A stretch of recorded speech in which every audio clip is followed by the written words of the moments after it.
আসসালামু আলাইকুম, কেমন আছেন সবাই? আশা করি সকলে ভালো আছেন। আজ সকাল থেকে প্রচুর বৃষ্টি হচ্ছে। খামারের কাজে ঝড় তুফান বৃষ্টি যাই হোক না কেন সবসময় কাজ করতেই হয়। তো এখন আমি যাচ্ছি মূলত ডিম সংগ্রহ করার জন্য। আমাকে মূলত প্রতিদিন 3 বার ডিম সংগ্রহ করতে হয়, সকালে, দুপুরে এবং সন্ধ্যায়। তো আজ এখন ডিমগুলো সংগ্রহ করার পরে আমাকে ডিমগুলো সব ইনকিউবেটর মেশিনের মধ্যে রাখতে হবে বাচ্চা ফুটানোর জন্য। প্রতি 7 দিন পর পর মূলত আমাকে ডিমগুলোকে মেশিনের মধ্যে রাখতে হয়। তো আজ 7 নম্বর দিন আমি এই ডিমগুলোকে মেশিনের মধ্যে রাখবো। ডিমগুলো সংগ্রহ করার পরে আমাকে প্রতিদিনের তারিখ লিখে রাখতে হয় ডিমের গায়ে। ডিমগুলোকে মেশিনে রাখার আগে যেই ডিমগুলোর গায়ে ময়লা লেগে থাকে সেই ময়লাগুলো পরিষ্কার করে নিতে হয়। ডিম পরিষ্কার করার জন্য আমি মূলত সিরিজ কাগজ ব্যবহার করে থাকি। এখন অনেকেই বলতে পারেন যে ভিজা কোনো কাপড় কিংবা পানি দিয়ে পরিষ্কার করলেই তো হয়, কিন্তু ভিজা কাপড় বা পানি দিয়ে ডিম পরিষ্কার করলে ডিম থেকে বাচ্চা ফোটার চান্স অনেকটাই কমে যায়। ডিম পরিষ্কার করতে করতে আমার সিরিজ কাগজ শেষ হয়ে গেছে, এখন দোকানে গিয়ে আবার কিনে আনতে হবে। এখনো বাইরে হালকা হালকা বৃষ্টি হচ্ছে, এই বৃষ্টির মধ্যেই সাইকেল চালিয়ে চলে আসলাম দোকানে। দোকান থেকে কাগজ কিনে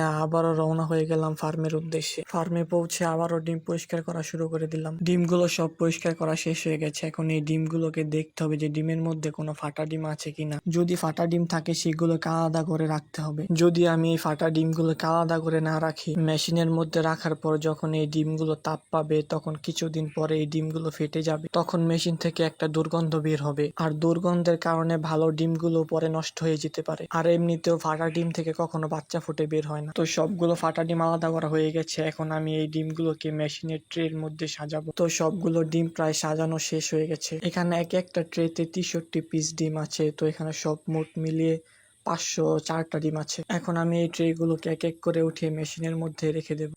মেশিনের মধ্যে ডিম রাখার 28 দিন পরে বাচ্চা ফুটে বের হবে।